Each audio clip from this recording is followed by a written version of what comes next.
notre Dieu Jéhovah, dire ardemment que l'on s'appuie sur lui. Au point que dans les Proverbes, il y a ce passage qui dit « Mon fils, ne t'appuie pas sur ta propre intelligence. Dans toutes tes voies, confie-toi en Jéhovah. » Dans le livre du prophète Isaïe, au chapitre 4, il est raconté qu'il y avait alors des gens du royaume de Juda qui ne s'appuyaient pas sur Jéhovah. Ils comptaient sur les armes trangres ou s'appuyaient sur leur propre force et puissance. Ne voulant pas s'appuyer sur Jéhovah, l'abandonnant, alors qu'est-ce qui s'est produit? Il est apparu dans presque tout le royaume de Juda l'apparition de TRS nombreuses veuves. Pour quelle raison sont-elles devenues veuves? C'est parce que leurs maris, dans la guerre, ont été détruits par Dieu, qui allait les armes trangres, anéantir leurs maris, si bien que cela est arrivé, disant qu'en ce jour, sept femmes saisiront un seul homme en disant « Nous mangerons notre propre pain, nous porterons nos propres vêtements, fais-nous seulement porter ton nom pour taire notre déshonneur. » Que signifie ce passage? Cela fait référence au peuple de Juda, qui ne voulait pas s'appuyer sur Jéhovah. Le Dieu Jéhovah a fait en sorte que beaucoup de ceux partis la guerre meurent. Alors, parmi les femmes, il y a eu 7 femmes qui iront saisir le vêtement d'un homme en disant « Pour notre part, manger notre propre pain nous suffit. Nous mangerons notre propre pain. Nous porterons nos propres vêtements. Tu n'as pas à nous fournir de nourriture, ni nous fournir de vêtements. Nous voulons seulement porter ton nom, devenir t'épouse. » Pour quelle raison? Parce que leur mari avait déjà été détruit par Dieu. C'est pourquoi il est dit ici « Fais-nous seulement porter ton nom pour taire notre déshonneur. » Pourquoi dit-on que leur déshonneur peut traiter? Le déshonneur signifie que leur mari étant mort, elles sont devenues veuves. Si cette femme se rattache en Madame Tant au nom d'une seule homme, au moins elles ne sont plus veuves. C'est ainsi qu'elle pensait, et pour quelle raison? Parce que le peuple de Juda ne s'appuyait pas sur Jéhovah. Alors Jéhovah a fait qu'il y ait beaucoup de veuves. Et quand leurs hommes, ils ont presque tous été éliminés. Ce moment-là, le précleste Jéhovah a dit, l'avenir, il y aura un germe. Ce germe, c'est Jéhovah. Qui vient de Jéhovah? Un germe qui va paraître.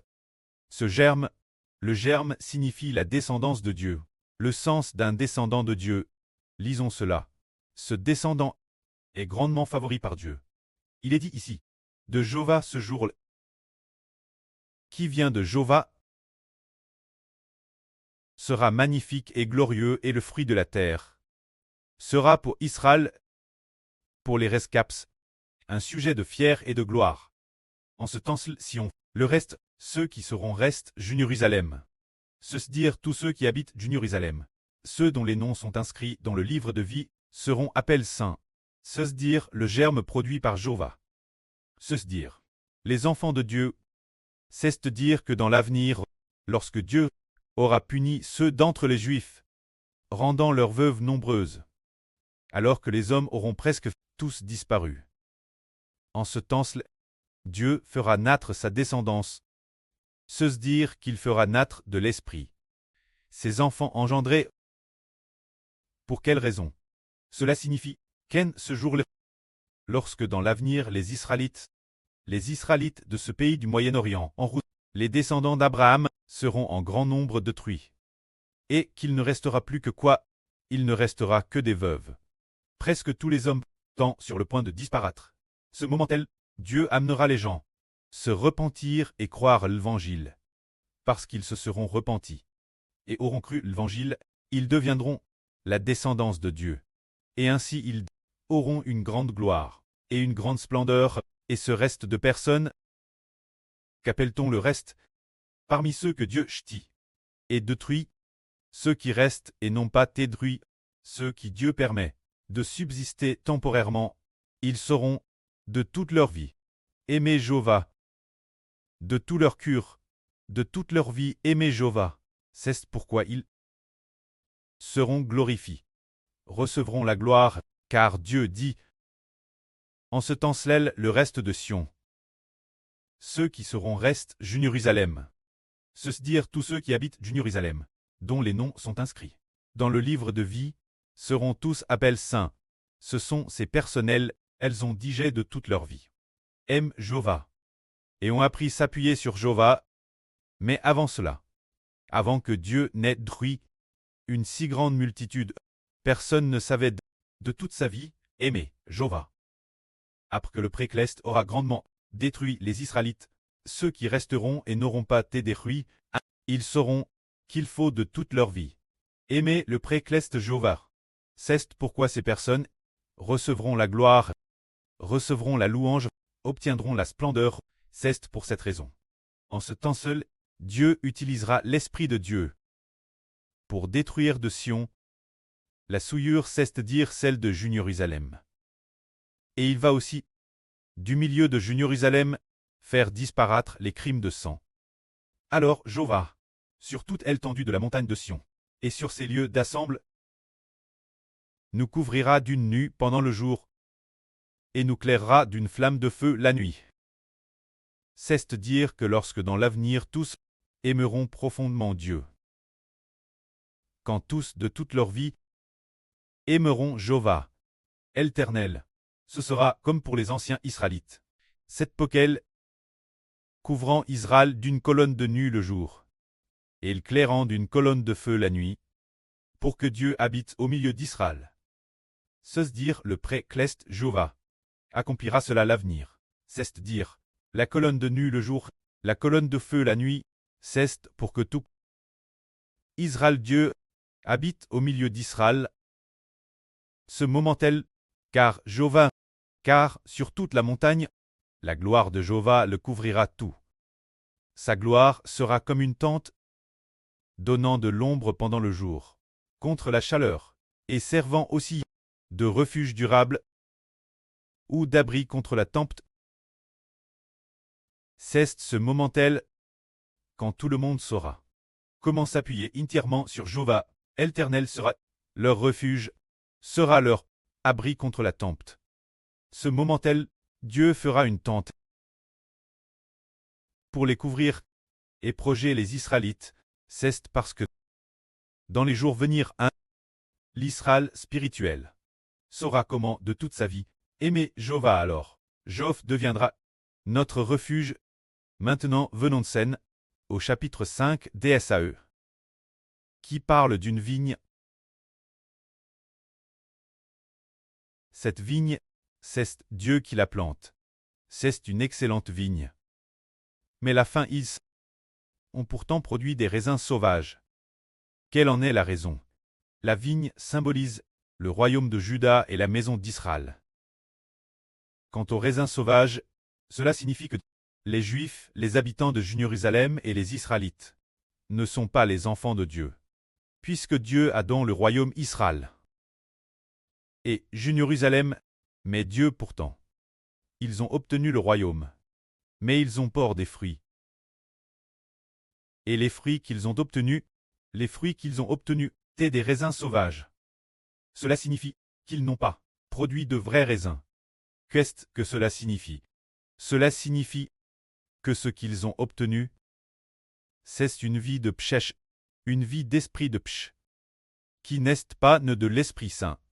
Ce genre de vie, c'est parce que ils ont adoré des idoles, c'est l'esprit d'autres dieux, qui habitait dans le royaume d'Israël, et dans le royaume de Juda. C'est pourquoi l'esprit d'autres dieux habitait dans le royaume de Juda et d'Israël. C'est pourquoi la vie qu'ils ont obtenue n'est pas celle d'enfants de Dieu, mais celle d'enfants d'autres dieux. Pour quelle raison? Parce que les Judains et les Israélites adoraient tous des idoles et d'autres dieux, comme leurs dieux. Les idoles tant leur Dieu.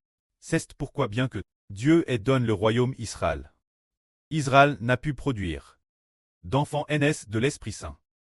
Pour quelle raison en est-il ainsi? Aujourd'hui, nous nous tenons du point de vue des gens du Nouveau Testament. C'est parce qu'ils étaient des pécheurs, car le Seigneur Jésus-Christ n'était pas encore venu dans le monde en tant qu'homme. Le Pesach quittait en eux, les dominait, les enchants de ne pas adorer les idoles, les enchants de ne pas accepter le ph. Ce pchet était leur Dieu. Le Pesach habitant en eux, était leur Dieu. Leur pchach tête, leur Dieu. Alors leur Dieu, habitant en eux, le péchage de leur Dieu, ce Dieu appelle pcha, habitant en eux. Ainsi les enfants qu'ils ont eus, n'étaient pas les enfants de Jéhovah, mais les enfants d'autres dieux. Puisqu'ils étaient les enfants d'autres dieux, Dieu a donc dit, j'espérais qu'ils produiraient de bons raisins. Comment se fait-il de qu'il ait produit de sauvages, c'est-à-dire qu'ils ont produit de sauvages raisins, ce qui signifie que Dieu attendait du royaume de Juda et du royaume d'Israël qu'ils puissent enfanter des enfants aînés de l'esprit. Mais contre toute attente, ils n'ont pas enfant d'enfants aînés de l'esprit, mais plutôt, ils ont enfants, des enfants aînés du PCH. Dieu est prêt pour lui-même, est prêt que le royaume de Juda et le royaume d'Israël puissent enfanter des enfants aînés de l'esprit, pour les offrir Dieu, et qu'ils deviennent enfants de Dieu. Mais contre toute attente, ils ne l'ont pas fait. Au contraire, ils ont des enfants aînés de l'esprit du Pshach. Alors puisque ces gens appartenaient tous d'autres dieux, et n'est pas les enfants de Dieu, qu'allait donc faire Dieu? Dieu a dit, je vais vous dire maintenant ce que je vais faire. Ma vigne, Jen arracherait la haie, pour qu'elle soit broute. Jen abattrait la culture, pour qu'elle soit foule aux pieds. Je la réduirai en désert, elle ne sera plus taille, ni cultive. Les ronces et les pines y crotteront. Et je commanderai aux nues de ne plus laisser tomber la pluie sur elle. Car la vigne de l'Éternel des armes, la vigne de Jéhovah, c'est la maison d'Israël et les arbres de son plaisir. Ce sont les Juifs, il est près de la droiture, et voici du sang vert, il est près de la justice, et voici des cris de détresse. C'est-à-dire les gens du royaume de Juda, qui étaient en contact avec cette vie de Pshach. Alors Dieu n'a plus eu de compassion. Quel point n'a-t-il plus eu de compassion? Plus de 100 ans après, Dieu a complètement détruit le pouvoir politique du royaume de Juda, faisant en sorte que les Juifs ne forment plus une nation. Quant au royaume d'Israël au nord, Dieu l'avait déjà détruit depuis longtemps, car Dieu désirait qu'ils produisent de vrais raisins. Mais ils ont produit la place des raisins sauvages. Jéhovah le pré-cleste, est prêt qu'ils puissent enfanter des enfants aînés de l'esprit. Mais il n'en a pas obtenu un seul.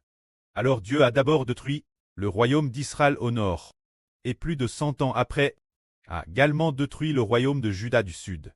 C'est ainsi que Dieu détruit la vigne. Enfin Dieu va donner la vigne qui? Dieu va donner le royaume, l'Israël de la nouvelle alliance. Car les enfants de l'Israël de la nouvelle alliance, ainsi Israël et ses enfants, avec toute leur vie, servent Jéhovah. Que la gloire soit auprès et au Seigneur. Amen.